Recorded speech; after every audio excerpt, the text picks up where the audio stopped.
하나님의 은혜가 여러분들 가운데 함께 하시기를 주님의 이름으로 축원합니다. 자, 우리가 지금 스가랴서를 쭉 읽고 있는데요. 우리가 성경을 읽을 때마다 우리가 그 성경이 쓰여진 시기, 그때를 좀 이해해야 하나님의 말씀을 이해하기가 쉽습니다.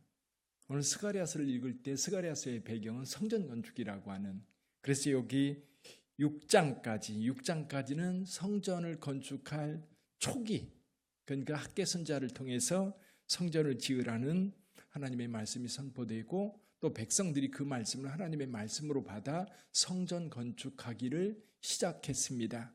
그 시작할 시점에 스가랴 선지자도 하나님의 말씀을 받아서 오늘 1장부터 6장까지의 말씀을 전했습니다.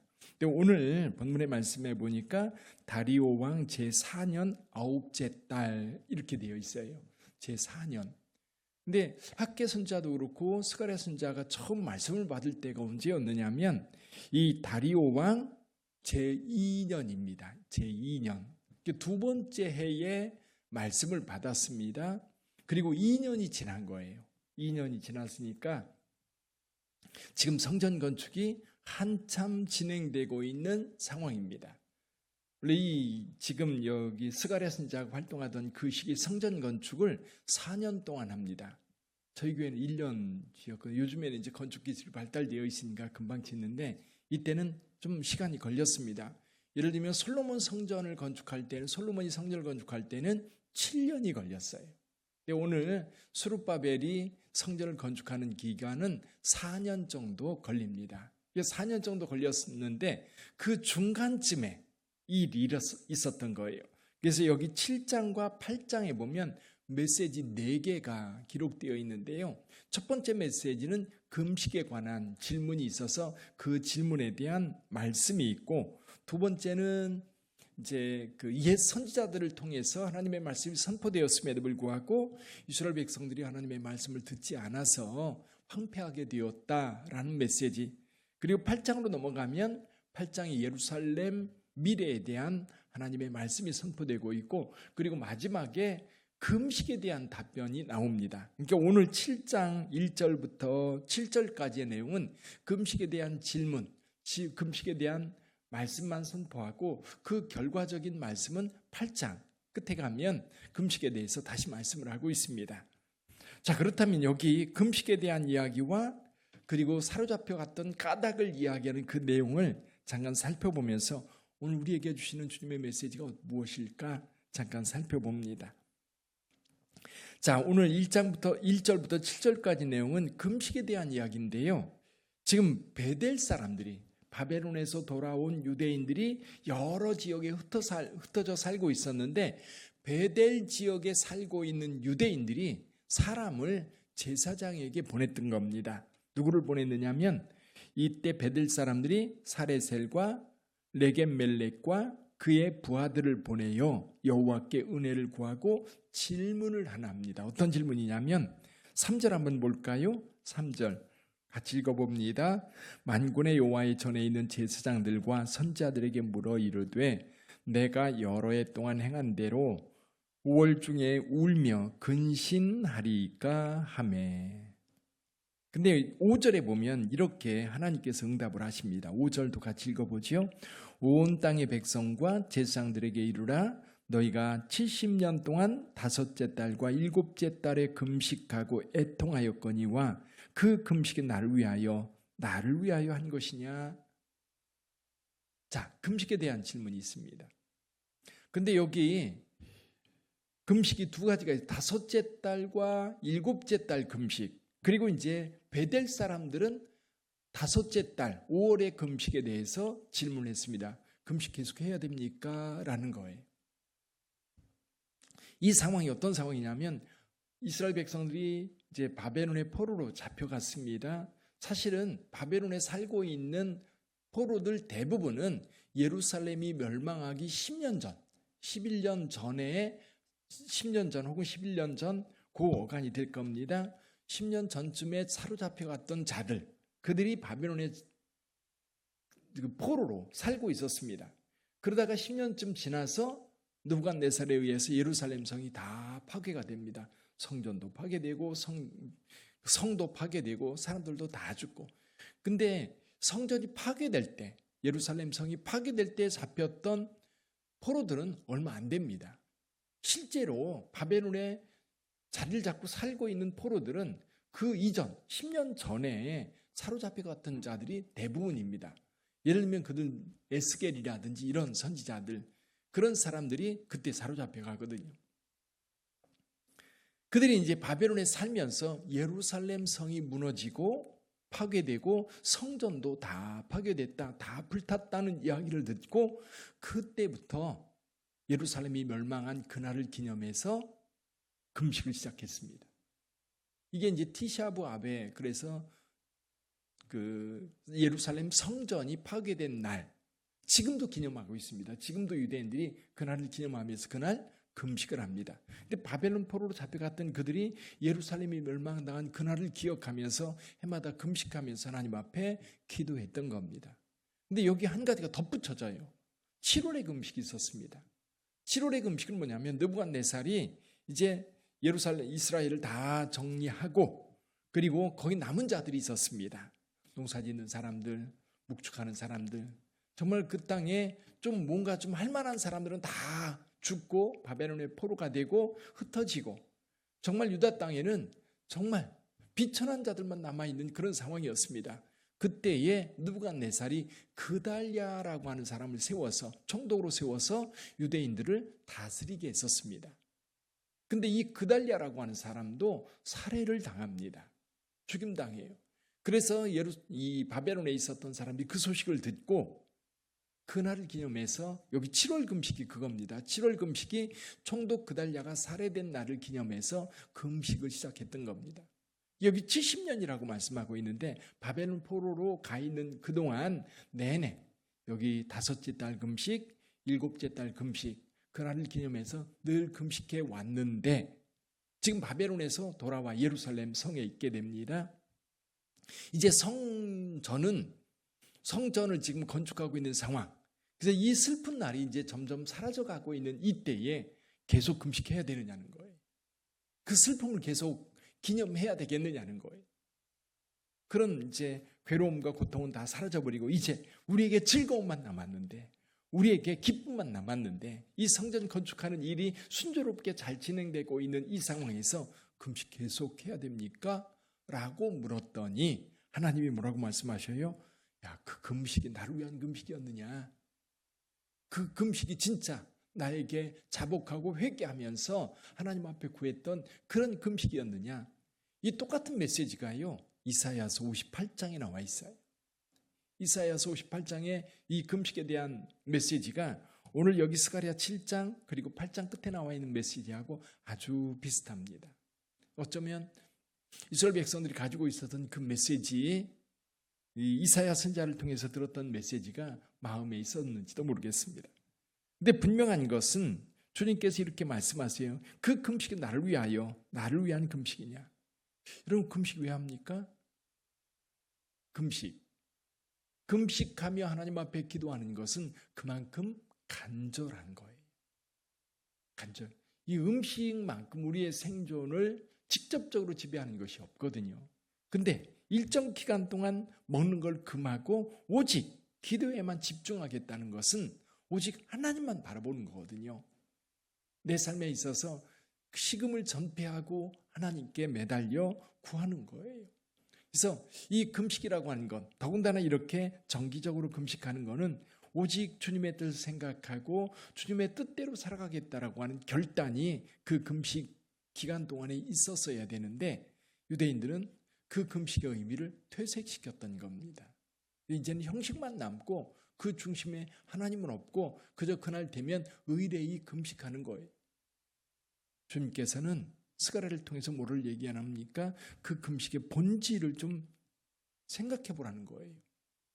금식하는 이유가 뭐예요? 예루살렘 멸망당했습니다. 그들야가 죽임을 당했습니다.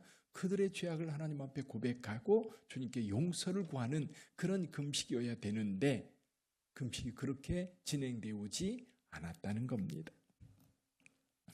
여기 7절에 보면 이렇게 말씀합니다. 예루살렘과 사면 성읍의 백성이 평온히 거주하며 남방과 평온의 사람이 거주할 때에 여호와가 옛 선지자들을 통하여 외친 말씀이 있지 아니하냐 하시니라. 그때 외친 말씀, 이것이 이제 8절 이하로 넘어갑니다. 선지자가 끊임없이 하나님 앞에 백성들에게 외쳤던 말씀이 있었던 거죠. 그 말씀을 따라서 말씀대로 살지 못한 것을 회개하고 돌이키면서 하나님 앞에 금식을 했었어야 되는데 그 금식은 이제 의미는 없고 형식만 남아있는 금식이 되었던 거예요. 그러면서 이제 8절 이하의 말씀, 지금 유다 백성들이 포로로 잡혀가 있는 이유에 대해서, 포로가 되었던 이유에 대해서 말씀합니다. 우리 9절부터 한번 읽어볼까요? 9절, 10절 같이 읽어보죠. 만군의 여호와가 이같이 말하여 이르시기를 너희는 진실한 재판을 행하며 서로 인애와 긍휼을 베풀며 과부와 고아와 나그네와 궁핍한 자를 압제하지 말며 서로 해하려고 마음에 도모하지 말라 하였으나. 하나님께서 누구를 통해서 이렇게 말씀하셨어요? 옛 선지자들을 통해서 말씀했던 겁니다. 여기 12절에 보면 이렇게 말씀합니다. 그 마음을 금강석 같게 하여 율법과 만군의 여호와가 그의 영으로 옛 선지자들을 통하여 전한 말을 듣지 아니하므로 큰 진노가 만군의 여호와께로부터 나왔도다. 지금 위에 9절과 10절 말씀대로 살으라고 선지자를 통해서 끊임없이 하나님께서 백성들에게 말씀을 했는데 백성들이 안 들은 거예요. 그들이 듣기를 싫어하여 등을 돌리며 듣지 아니하려고 귀를 막으며, 듣고 싶어 하지 않는 거예요. 말씀을 들으면 그대로 해야 되니까 아예 들으려고 하지 않는 귀를 막고 등을 돌리고 하나님의 말씀을 완전히 외면했기 때문에 결국 그 결과로 유다는 망할 수밖에 없었던 겁니다. 자, 이렇게 어려움을 당할 때, 고통 당할 때, 자, 그렇게 해서 유다 백성들이 이제 정말로 하나님 앞에 이제 심판을 받아서 바벨론 포로로 잡혀가서 거기서 살 수밖에 없는 상황이 되었습니다. 이제 다급해진 거예요. 사실 다급해져서 금식도 한 거거든요. 다급해져서 하나님 앞에 구했습니다. 근데 하나님께서 뭐라고 말씀하셨어요? 13절 한번 보죠. 13절 같이 읽어봅니다. 내가 불러도 그들이 듣지 아니한 것처럼 그들이 불러도 내가 듣지 아니하리라. 만군의 여호와의 말씀 말하였느니라. 아멘. 자, 보십시오. 하나님께서 끊임없이 말씀하셨습니다. 이렇게 해라, 이렇게 해라. 그 길로 가면 망한다. 그 길로 가면 어려움을 겪는다. 그 길로 가면 안 된다.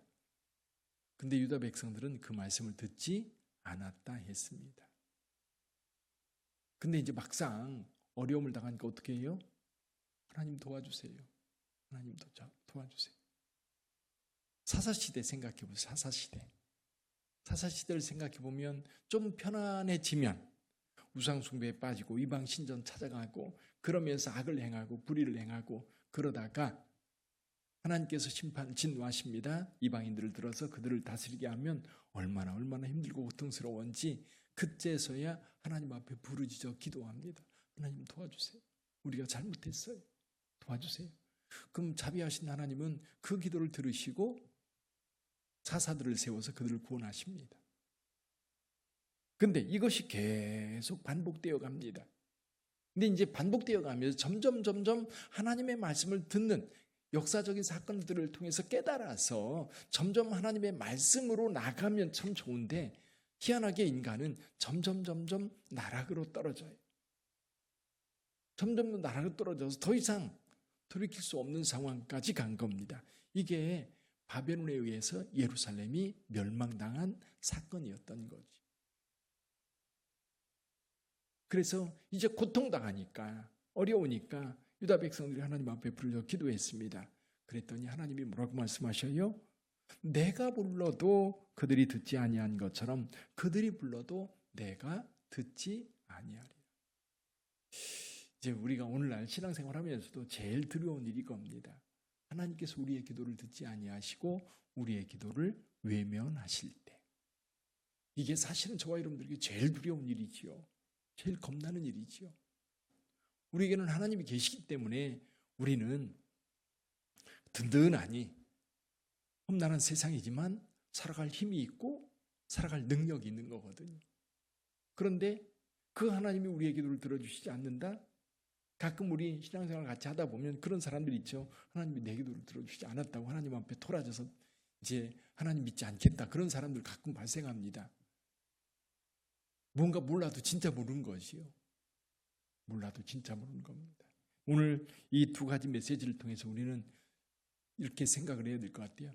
우리의 진심이 하나님께 좀 가 있었으면 좋겠어. 우리의 진심이 하나님께 마음이 열려 있어야 되고, 그리고 주님이 말씀하실 때 아멘으로 우리가 순종해 가면서 힘들고 어려울 때 하나님 도와주세요. 그럼 주님이 즉각 들어주시지 않을까요? 제가 확신하는 것 가운데 주님의 일을 위해서 기도하면 응답해 주십니다. 무슨 일이든 주님의 뜻에 합당한 것을 여러분들이 구하면 하나님은 무엇이든지 들어주실 거예요. 그래서 주님께서 하신 말씀도 그래요. 너희가 내 이름으로 무엇인지 구하면 내가 이루리라. 주님께서 주님의 뜻에 맞는 것을 구한다면 주님께서 다 이루어 주실 거예요. 그리고 우리가 평소에 늘 주님과 소통하는 삶을 살아가면 주님은 쉽게 우리의 기도를 들어주실 거예요. 소통하는 삶이 그거지요.